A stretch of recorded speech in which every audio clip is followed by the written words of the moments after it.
In this video, I'm gonna be showing you how to link your Snapchat to your Facebook page. First of all, we have to copy our Snapchat username.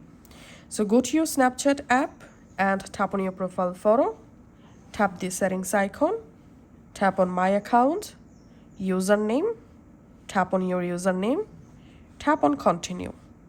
And now copy your username just like this. Once you copy it, you can now close the Snapchat app. Now go to your Facebook app and switch to your Facebook page. Now go to your page profile and tap this three dot, tap on edit, scroll down all the way to the bottom, and here we can see the links option.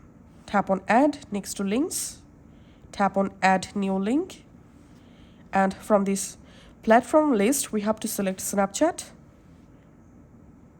Then in this username field, paste your Snapchat copied username and tap on save.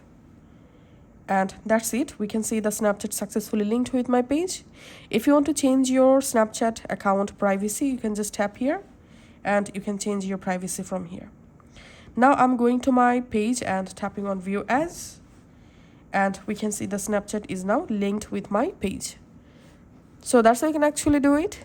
Thanks for watching.